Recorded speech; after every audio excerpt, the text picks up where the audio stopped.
채광 자체가 오전 시간 동안만 이루어질 것으로 보이며 다른 단지에서 내부 구조를 볼 수 있는 위치에 배치되어 있습니다. 쉴 새 없이 차량의 진출입 소음과 진동이 발생될 수 있습니다. 알파룸의 샤시를 이런 쪽창을 달아둔 곳은 처음 봤습니다. 전반적으로 옵션 가격은 바가지 그 자체입니다. 결국 올라간 공사비로 인해 승리자는 시공사만 된 모습입니다.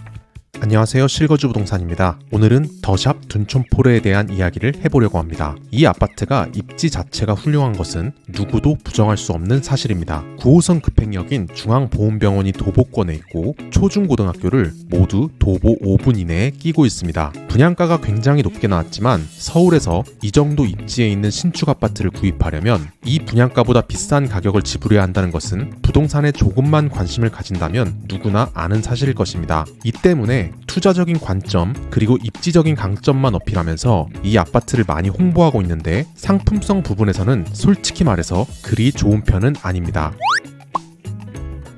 이 아파트는 조합원 세대가 85%가 구성된 리모델링 아파트로 리모델링이 진행되는 동안 참 우여곡절이 많았습니다. 2018년에 평당 400만원의 공사비를 책정한 뒤 2020년 착공을 앞둔 상태에서 공사비를 한번 인상하고 2023년에 평당 800만원이 넘는 공사비 인상을 통보했습니다. 조합원들 입장에서는 공사를 이미 시작했으니 돌이킬 수 없는 상황에 직면했었고 여기까지 사업을 끌고 오는 동안 정말 마음고생을 많이 했을 것 같습니다. 이런 공사비 이슈에 직격탄을 맞으면서 당연히 일반 분양 세대의 고급화 등을 신경 쓸 겨를이 없었을 것입니다. 이 아파트는 리모델링 아파트이지만 신축동을 만들어서 일반 분양 아파트처럼 포베이 판상형 타입도 공급되고 있고 이 부분이 다른 리모델링 아파트에 비해 상대적인 장점이 됩니다. 하지만 배치에서 문제가 되는데요. 이 두 동은 거의 완전한 동양 배치가 되었습니다. 84B타입은 포베이 판상형으로 모든 방향의 한쪽을 바라보는 구조이기 때문에 채광 자체가 오전 시간 동안만 이루어질 것으로 보이며 특히 저층의 경우에는 다른 단지들에게 일조권의 방해를 많이 받을 것으로 보입니다. 84A타입은 탑상형 타입이기 때문에 니은자 모양으로 구성이 되면서 침실 1, 2와 주방 쪽에서 남서향의 채광을 받을 수 있어서 그나마 나은 모습입니다. 단점은 채광뿐만이 아닙니다. 단지의 구조상 사생활 침해가 우려되는 배치라는 것인데요. 전체적으로 미음자 모양으로 배치가 되어 있기 때문에 다른 단지에서 내부 구조를 볼 수 있는 위치에 배치되어 있습니다. 이것은 일반 분양 아파트뿐 아니라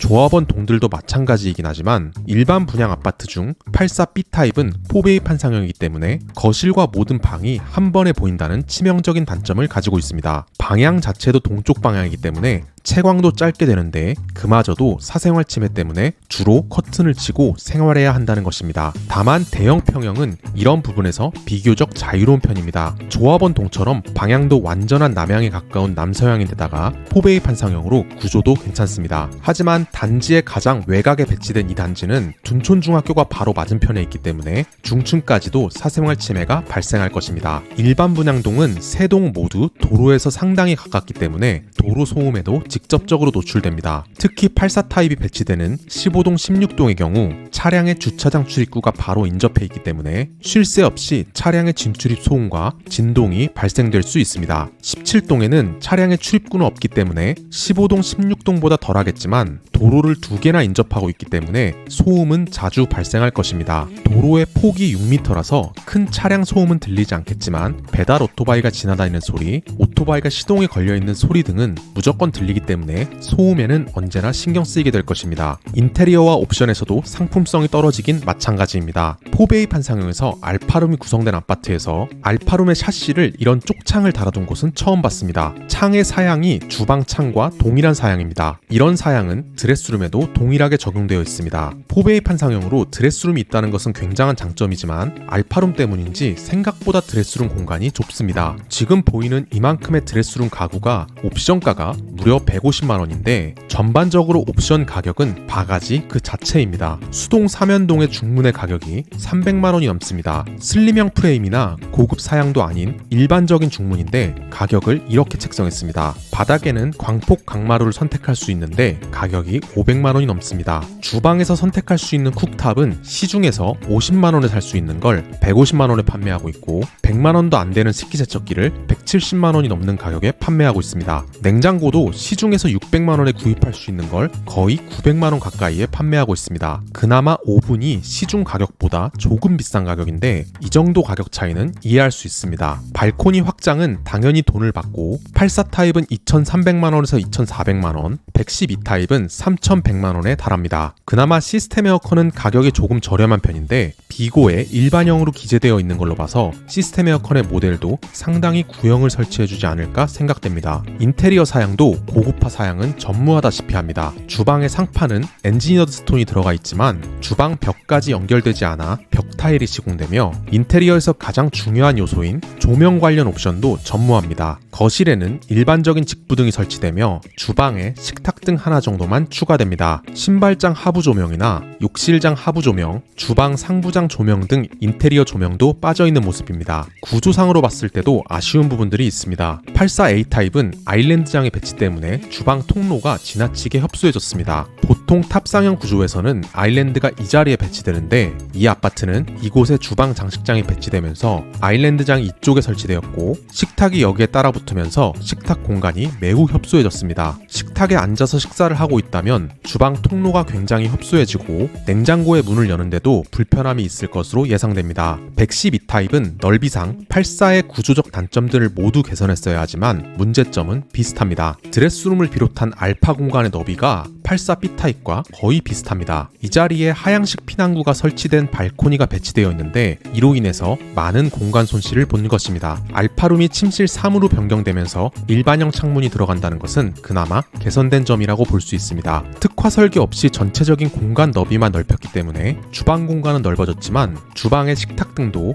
84 타입과 동일한 타입을 사용하고 있어서 전체적으로 허전해 보이는 느낌은 어딘가 지울 수 없습니다.